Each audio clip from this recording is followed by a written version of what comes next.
내려놓으면서 주님 기다리기라는 제목으로 말씀 전할 때에 많은 은혜 받으시기 바랍니다. 사랑의 하나님, 아기 예수님을 기다리며 다시 오실 예수님을 배망합니다. 단순히 말로만 우리를 사랑하시는 것이 아니라 행동으로 사랑하시는 주님의 은혜에 감사를 드립니다. 말씀 속에서 주님의 사랑을 맛보아 알게 하여 주시옵소서. 말씀을 듣는 가운데 주님의 임재를 경험하게 하여 주시옵소서. 예수님의 이름으로 기도합니다. 아멘. 네, 오늘의 핵심 주제는 순복할 때 기쁨이 임한다입니다. 오늘은 교회력으로 대림절 제3주입니다. 전통적으로 예수님의 어머니 마리아에 대한 말씀을 묵상하면서 아기 예수님의 탄생과 또 예수님의 재림을 기다리는 절기 중에서 이제 셋째 주인데요. 개신교 교리하고 카톨릭 교리하고 가장 첨예하게 부딪히는 것 중에 하나가 바로 이 마리아, 어머니 마리아에 대한, 예수님의 어머니 마리아에 대한 교리입니다. 우리는 그저 예수님의 어머니 마리아를 아주 위대한 또 귀한 신앙의 선배들 중에 한 명으로 바라보고 있죠. 그런데 이 개신교는 그렇게 하지만 하나님께 특별히 사랑받고 특별히 선택을 받은 한 여인으로, 경건한 여인으로 바라보지만 그 가톨릭은 그렇지 않아요. 예수님의 어머니로 이 마리아가 선택이 된 데는 굉장히 마리아한테 원죄가 없다, 이렇게 죄가 없다, 이렇게 얘기를 하는 거죠.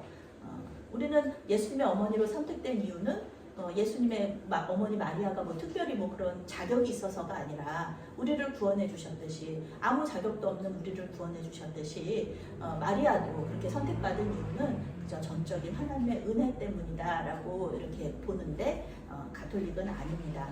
마리아 숭배라고 할 정도로 가톨릭은 마리아를 높여요.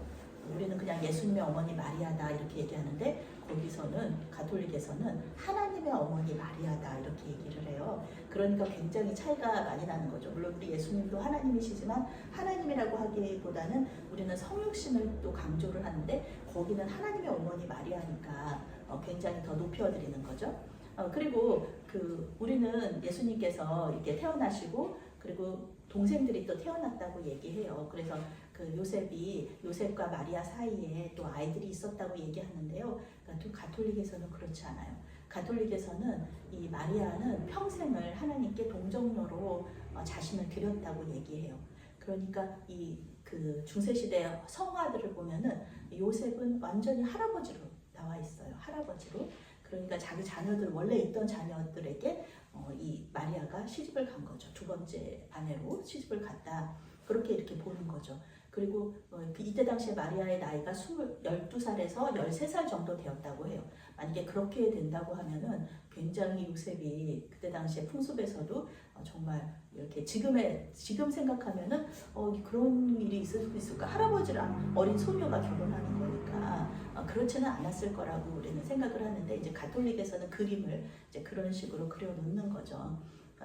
그래서 마리아가 또, 우리는 이제 그냥 마리아가 늙어서 이렇게 죽었다고 얘기하지만 가톨릭에서는 초승달을 타고 마리아가 승천했다고 그렇게 믿고 있어요. 그래서 마리아가 거의 물론 이제 하나님의 자리까지는 아니지만 마리아가 거의 뭐 하나님의 자리에 이렇게 올라가 있죠. 그래서 제가 산티아고 길을 걸을 때 이렇게 성당을 다녀보면은 마네킹 인형이 있어요. 여자 인형인데 머리에 왕관을 쓰고 아주 아름다운 드레스를 입고 있는 이 마리아 인형이 있거든요. 그 마리아 인형이에요. 이 마리아 축일이 몇 가지가 있는데, 마리아를 기념하는 몇 가지가 있는데, 뭐 승천일, 또 방문일, 이런 마리아 대축일 이런 것이 있는데, 그럴 때는 이제 예배 시간에 이렇게 인형이 한 바퀴 돌기도 하고, 또 마을 전체를 또 그 인형을 가지고 이렇게 한 바퀴 돌면서 마리아를 기념하는 거죠. 네, 그 정도로 이렇게 마리아가 굉장히 이렇게 가톨릭에서는 높여지고 있는데, 오늘 말씀에서 이렇게 보면은요, 그 마리아는 그렇게 높임을 받을 정도의 어떤 이야기들이 다, 그 정보들이 있지 않아요. 그저 요셉과 정혼한 한 여인, 처녀였고요. 하나님께서 이렇게 선택을 하셨던 그런 어머니 마리아로, 그리고 예수님의 어린 시절을 예수님의 아기 예수님을 지켰던 태어나기 한 뱃속에서 지키고요. 또 태어나면서 이렇게 지켰던 한 여인으로 보고 있죠.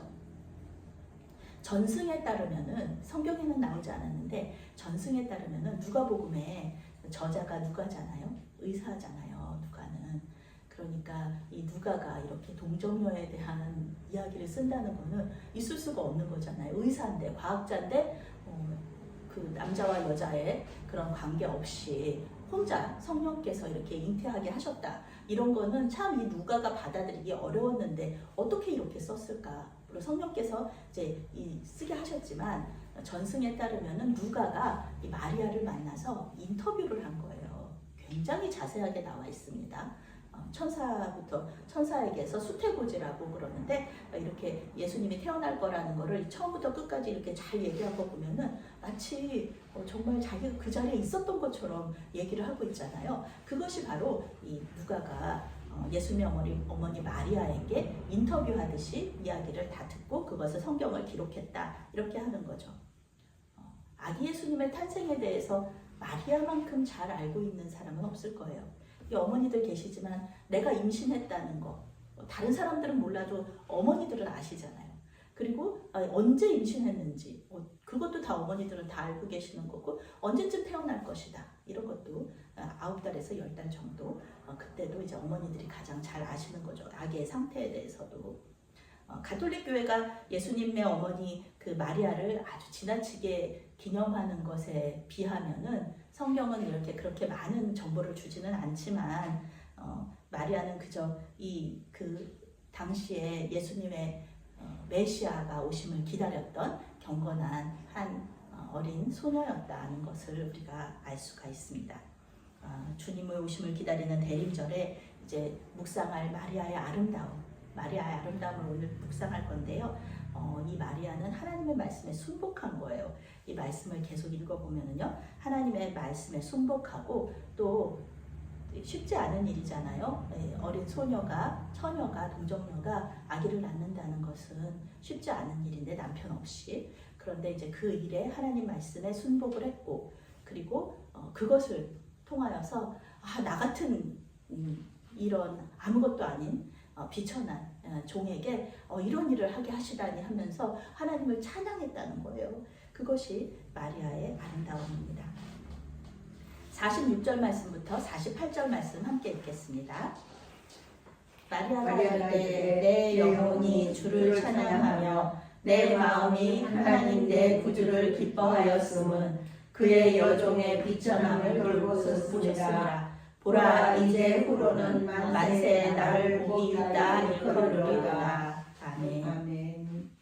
오늘 말씀은 이렇게 성경을 보면 조그만 제목이 위에 붙어 있잖아요. 네, 오늘 말씀의 제목은 마리아의 찬가다. 마리아의 찬가, 마리아의 찬송이라는 뜻입니다. 이 말씀은요, 구약 성경을 아우르는 그런 내용으로 돼 있어요. 마리아가 아직 어린 소녀였지만 성경에 굉장히 해박했다라는 것을, 탁월한 지식이 있었다라는 것을 알 수 있습니다. 아브라함과 다윗에게 약속하신 그 메시아를 이 어린 소녀가 기다렸다는 것이죠. 그것을 소망하면서 기다렸던 믿음의 사람이었습니다. 400년 침묵 기간 동안에도 그 믿음을 잃지 않았던 그 소녀가 바로 마리아였다는 것입니다. 가브리엘 천사가 두 가지의 이제 수태고지를 하는데요. 하나는 세례 요한의 아버지에게 한 거고, 또 하나는 이 마리아에게 한 거예요. 남자와 여자에게 이렇게 가브리엘 천사가 이렇게 아들을 낳을 것이다 얘기를 하는데요. 먼저 이제 그 세례 요한은 한 6개월 정도 먼저 태어나게 되니까 먼저 이제 세례 요한에게 얘기하고 나중에 이제 마리아에게 얘기하면서 마리아가 얘기하잖아요. 어떻게 이런 일이 벌어질 수가 있습니까? 나는 남자를 알지 못하는데 나는 아직 정혼만 했지. 요셉과 다윗의 자손 요셉과 정혼만 했지 아직 결혼하지 않은 상태인데 어떻게 이런 일이 나에게 있을 수 있습니까? 물어봤을 때 천사가 얘기해 줬어요. 엘리사벳, 너의 친척 엘리사벳이 지금 임신했다. 한번 가봐. 라고 얘기하는 거니까, 그래서 이제 이 가브리엘 천사가 그 말을 한 것에 따라서 이제 그 마리아가 가요. 엘리사벳에게. 저의 이제 영어 이름이 엘리자베스인데 엘리사벳이거든요.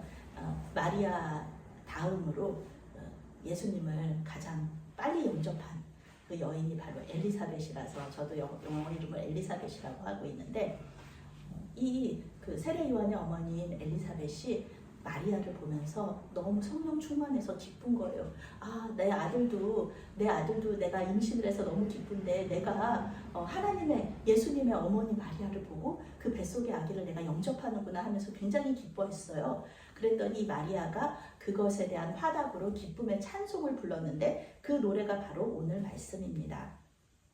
마리아는 하나님께서 자신을 통해서 약속을 지키심에 감사하고 있어요. 어떻게 나한테 요셉이라는 정혼자가 있는 상태에서 아기를 임신한 거잖아요. 지금 마리아의 뱃속에는 지금 아기가 있는 거거든요. 그런데 지금 이런 것은 사실은 지금도 비난받을 일이잖아요. 약혼자가 있는데 다른 사람의 아기를 가졌다? 이러면은 지금도 비난받을 일이에요. 그런데 그때 당시 2000년 전에는 당연히 비난받을 일이죠. 지역사회 공동체가 굉장히 작단 말이에요. 여기서 요셉과 정혼한 거를 다 알고 있는 상태에서 지금 아기를 가졌다. 그런데 아버지가 누군지 몰라요. 이렇게 된다 그러면은 그때 당시 관습으로는 돌에 맞아서 죽어도 할 말이 없는 그런 상태인데, 거기 그 일에 대해서 하나님께 감사하고 있는 거죠. 이스라엘 관습에서는 그 약혼을 하잖아요. 정혼을 하잖아요. 그럼 한 1년 정도 있다가 결혼을 하게 돼요. 그런데 이 정혼을 한 것도 결혼과 똑같은 그런 법적인 구속력을 지녀요. 그래서 둘 다 순결을 지켜야 되는 거예요. 결혼한 거나 똑같기 때문에 1년 후에 이제 결혼을 하고 그 다음에 이제 같이 살게 되지만 그 전까지도 1년 동안은 똑같은 그 결혼 기간이나 똑같단 말이에요. 정혼자에 대한 이렇게 책임을 다해야 되는데 지금 마리아는 어때요? 요셉과 정혼한 상태였고 곧 결혼을 앞둔 상태에서 아기를 가지게 된 거죠. 마리아의 임신이 이제 알려지게 되면은 그 요셉한테는 당연히 파혼당하죠. 요셉의 아이가 아니니까 당연히 파혼당할 거고요. 이 가난하고 어린 어머니와 아기는 지역사회에서 내쫓길 거예요. 지역사회에서 내쫓긴다는 거는 죽는다는 것과 똑같은 겁니다. 회당에서도 내쫓기고요. 굉장히 힘들고 어려운 상황에 처할 수 있다는 거예요. 마리아는 그걸 다 알고 있죠, 당연히. 마리아 다 알고 있는데 하나님께 이것에 대해서 감사했다는 거죠. 온 마음을 다하여서. 영어 성경에는 with all my heart라고 나와서 온 마음을 다해서 하나님을 찬양했다. 이렇게 얘기하고 있어요. 그리고 주님께서 나를 그렇게 선택해 주신 것에 대해서 기뻐하고 있다. 이렇게 말하고 있어요. 어떻게 이렇게 기쁨이 있을 수 있을까? 항상 이 성경에서 나오는 기쁨은요, 하나님하고 연관이 되어 있습니다. 하나님께서 나에게 해주신 일 때문에 기뻐하고 있는 거예요. 구약시대부터 이스라엘에게 약속하신 그 약속을 나를 통해서 이루시는 거가 너무너무 기쁜 거예요. 그리고 하나님 그렇게 얘기하잖아요. 하나님이 그 다윗의 기도를 들어보면, 시편을 읽어보면 사람들이 다 얘기하잖아요. 너 하나님이 버리셨어. 너 하나님이 버리셨나 봐. 그러니까 이렇게 어려운 일이 있지. 그런데 다윗은 그것에 대해서 아니야, 하나님 나 버리지 않으셨어. 나는 하나님만 믿고 의지할 거야. 난 하나님께서 하실 일을 기대할 거야. 라고 얘기하잖아요. 그것처럼 많은 사람들이 이스라엘 백성들을 하나님이 버리셨다고 얘기했습니다. 하나님이 살아계시다면 너네 그렇게 하나님 못 믿게 하는, 하나님 못 믿게 하고 괴롭히는 로마 제국으로부터 너희들이 자유로워지지 않겠느냐? 하나님이 너희를 버리신 거지. 이렇게 얘기했다는 거죠. 그런데 마리아는 그거를 믿지 않았다는 겁니다. 마리아는 하나님께서 과거에 출애굽 사건을 통하여서 이스라엘 백성들을 구원하신 것처럼 여전히 지금도 로마 제국으로부터 우리를 구원하실 것을 믿었고, 그 다윗 왕과 같은 메시아가 태어날 것을 믿었어요. 그런데 그 믿음이 어떻게 응답이 됐냐 하면은 자기 뱃속에 그 메시아를 잉태하는 걸로 응답이 된 겁니다. 그러니까 이 감사와 찬양을 올려드릴 수밖에 없는 거죠. 자기가 가장 잘 아는 거예요. 그 하나님께서 약속을 지키셨다는 그 증거가 자기 뱃속에 있으니까 자기가 가장 잘 아는 거예요. 누구도 알지 못하지만 자기가 가장 잘 아는 거죠. 그래서 크게 기뻐하고 있다라는 것입니다. 마리아가 자기 정혼자에게 이 일이 벌어질 거, 그 이후에 어떤 일이 벌어질 거를 모르지 않았을 거예요. 모르지 않았을 거예요. 그런데 마리아는 그것에 대해서 전혀 걱정하지 않아요. 이 성경을 읽어봐도 그것에 대해서 걱정했다는 말이 안 나와요. 오늘 찬송가에는. 아무 자격도 없는 자기를 예수님의 어머니로 선택하신 하나님께 감사할 뿐이지 뭐 그 이후에 어떤 일이 벌어질지에 대해서는 걱정하지 않습니다. 이것이 마리아의 아름다움이죠. 하나님 앞에 겸손하게 자신을 여종으로 낮춰요. 주님, 저는 주님의 여종입니다. 주님의 말씀에 순종합니다. 하나님께서 일단 자기를 예수님의 어머니로 선택을 하셨다. 그러면 이제 앞으로 있을 일은 하나님께서 다 알아서 하실 거라고 생각하는 거예요. 절대로 자기는 이 아기와 함께 죽을 수는 없는 거죠. 항상 그렇잖아요. 다윗 왕이 그 골리앗 장군 앞에서 용감하게 싸울 수 있었던 이유가 뭐예요? 하나님께서 약속하신 거는 다윗이 왕이 된다는 거였어요. 그런데 자기는 지금 왕이 안 됐어요. 그런데 왕이 안 된 상태에서 다윗 왕과 싸우고 있어요. 그 골리앗 장군과 싸우고 있어요. 골리앗 장군이 절대로 자기를 죽일 수가 없어요. 왜냐하면 하나님의 약속이 아직 이루어지지 않았기 때문에. 마찬가지입니다. 마리아도 자기와 아기가 절대로 어려움을 겪지 않을 거라고 믿었어요. 왜냐하면 이 아기는 당연히 자라서 메시아로서 이 이스라엘 백성들을 구원할 건데 자기 아기랑 자기가 요셉에게 버림받고 지역사회에서 쫓겨나고 이러면서 힘들고 어려운 가운데 죽임을 당할 거라는 것은 있을 수 없는 일인 거죠. 마리아는 그런 믿음을 가지고 있었다는 것입니다.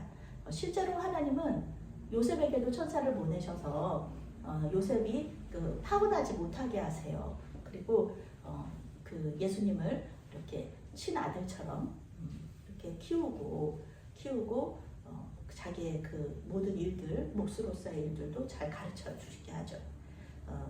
조롱과 어려움이 있을 거라고 생각했지만 그런 일도 없이 아주 평안하게 이렇게, 물론 예수님 돌아가시고 이럴 때는 고통을 많이 겪었지만 그 이후에 예수님 그 부활하신 다음에는 믿음의 선배로서 계속 이렇게 교회 공동체에, 이스라엘 교회 공동체의 어떤 지도자로서 이렇게 활동을 하다가 이렇게 소천하게 되는 거죠. 지금도 많은 사람들이 예수님의 어머니 마리아를 거의 뭐 하나님의 어머니라고, 우리 신학은 동의하지 않지만, 우리 개신교 신학은 동의하지 않지만 하나님의 어머니 마리아로 높여주고 있고, 지금 또 우리 개신교 안에서도 아주 대단한 믿음의 선배로 우리가 존경하고 있는 것입니다. 하나님께서 이 여인을, 믿음의 여인을 높여주셨다라는 것입니다. 49절 말씀과 50절 말씀 함께 있습니다. 능하신 이가 큰 일을 내게 행하셨으니 그 이름이 거룩하시며 긍휼하심이 두려워하는 자에게 대대로 이르는도다. 아멘. 이제 마리아는 믿는 자에게 내리시는 하나님의 은혜를 노래하고 있습니다. 하나님은 큰 일을 하실 수 있는 능력이 있으신 분이에요. 그리고 경건한 자들을 모른 척 하시고 돌보지 않으시는 그런 분이 아니시다라는 것을 말하고 있습니다. 영어 성경은 하나님께서 마리아에게 놀라운 일을 행하셨고 하나님을 예배하는 사람들에게는 항상 자비를 베푸신다. 대대로를 항상으로 번역했어요. 그래서 예배하는 사람들, 하나님을 예배하는 모든 사람들에게 항상 자비를 베푸신다고 번역하고 있습니다. 하나님께서 자비를 베푸신다, 사랑을 해주신다, 사랑을 표현하신다, 이것은요 그냥 말로만 사랑한다, 말로만 사랑해요, 내가 너희들을 사랑한다, 이렇게 말하는 그런 사랑이 아닙니다. 하나님께서 사랑을 한다, 나는 너희들을 사랑한다 얘기하는 것은요 말로 하시는 게 아니에요. 말로만 하시는 것이 아니라 행동으로 하십니다. 헤세드라는 단어에는 그런 뜻이 들어있어요. 하나님께서는 말로만 이스라엘 백성들을 사랑하시고 돌보신 것이 아니라 실제로 행동으로 돌보시죠.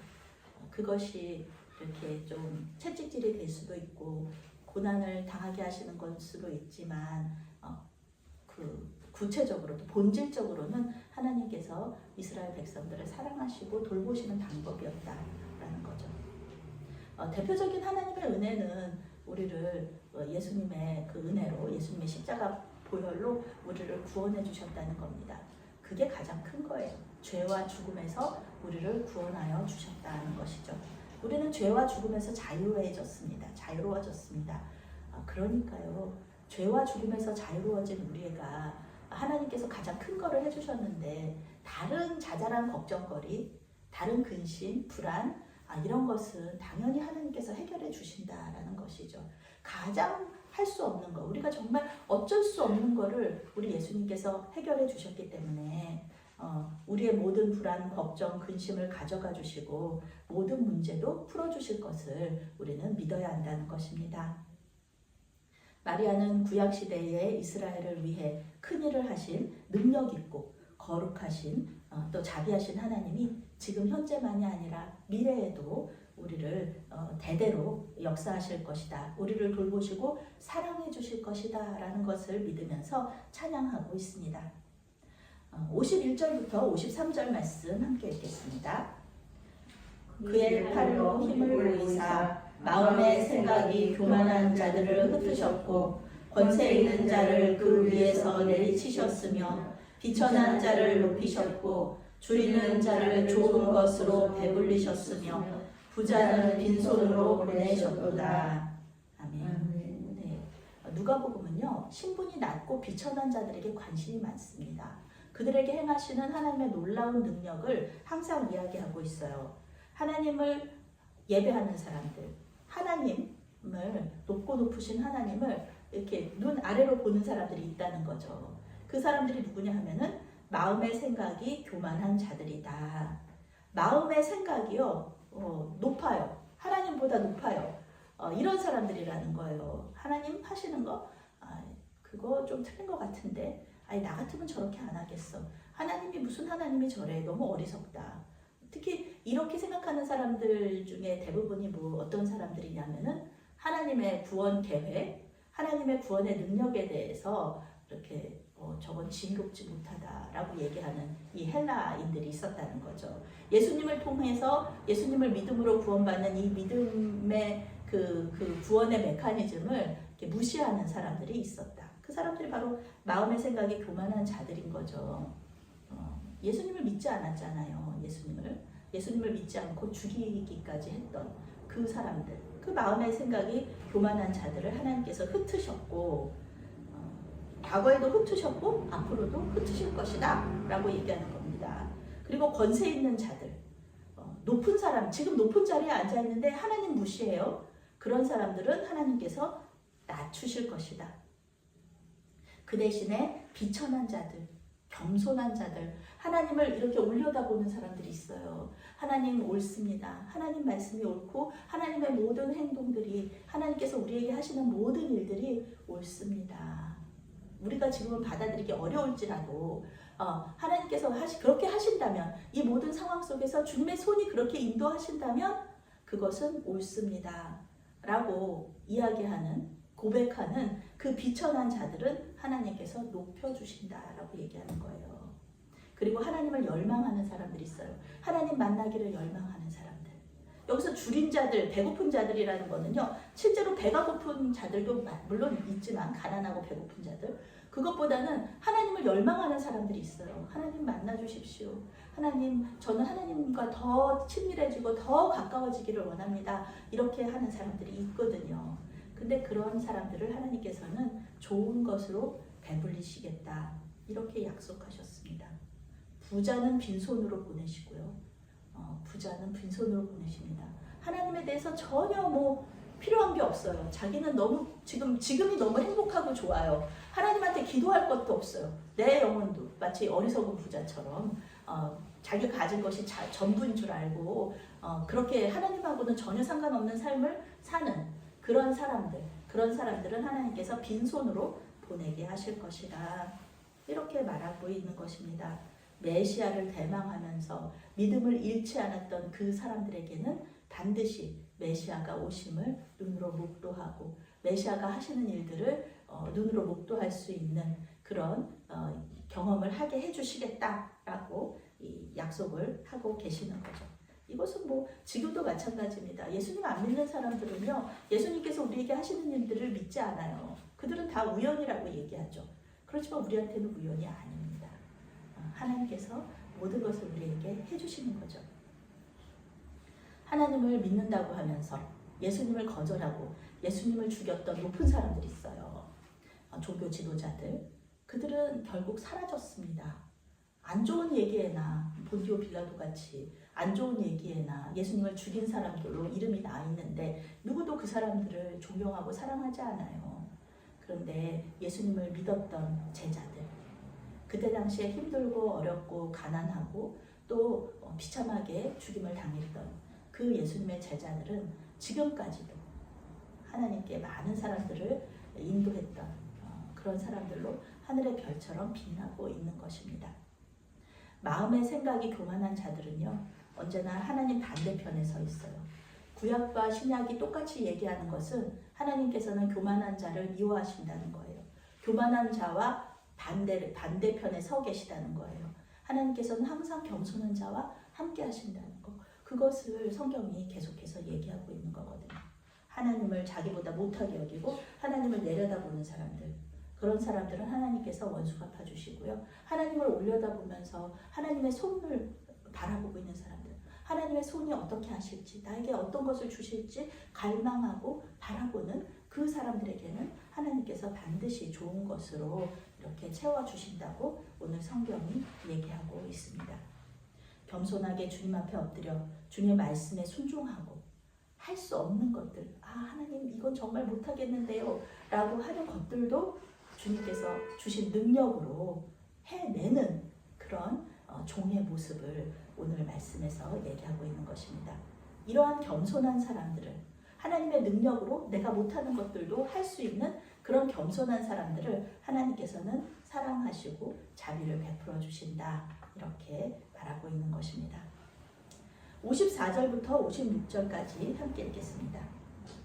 그 종 이스라엘을 도우사 긍휼히 여기시고 기억하시되 우리 조상에게 말씀하신 것과 같이 아브라함과 그 자손에게 영원히 하시리로다 하니라. 마리아가 석 달쯤 함께 있다가 집으로 돌아가니라.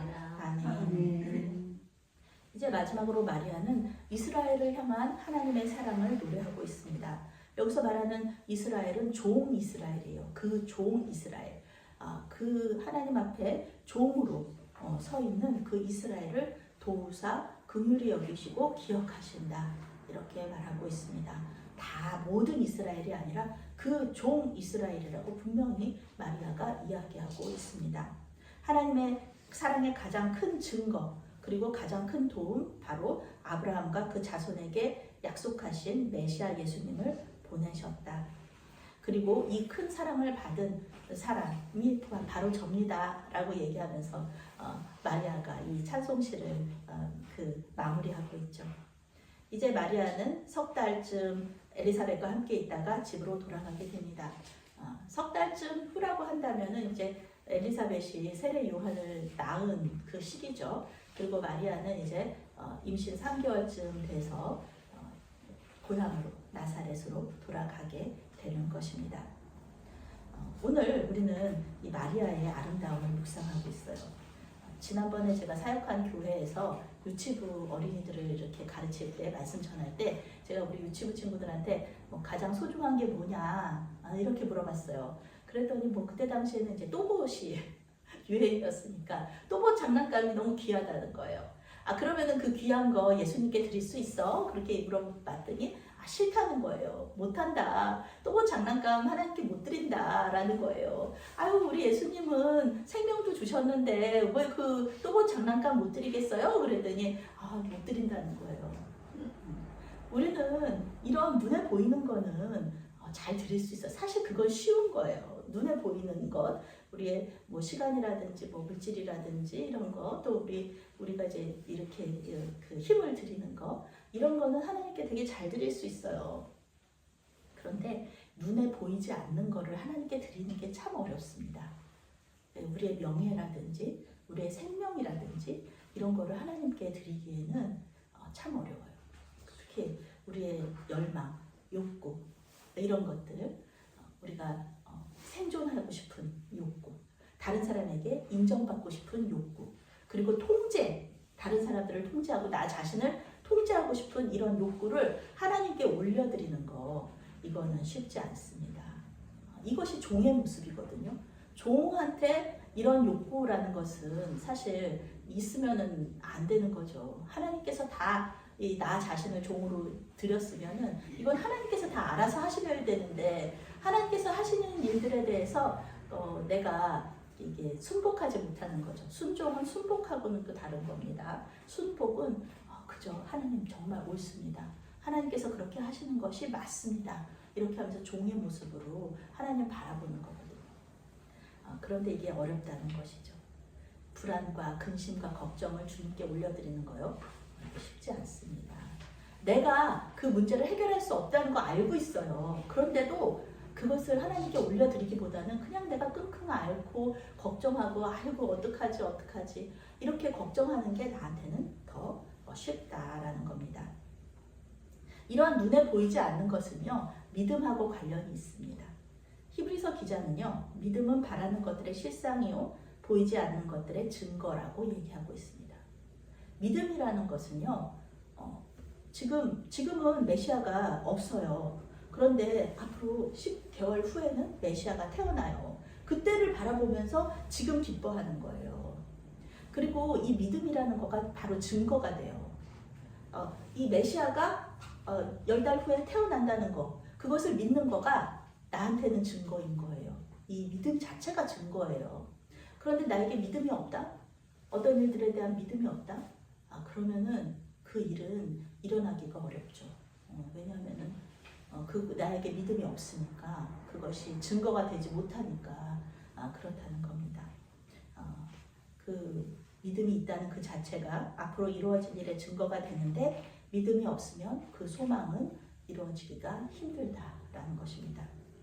오늘 마리아는요, 메시아가 오실 것을 믿었습니다.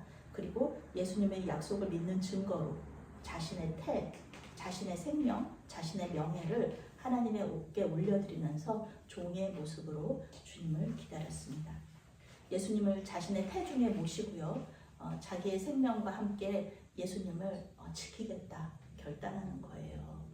예수님을 지키겠다. 또 우리 하나님께서는 그 어린 예수님, 아무것도 할 수 없고 자기 자신을 지킬 수 없는 그 아기를 이 마리아에게 맡겨주신 거죠.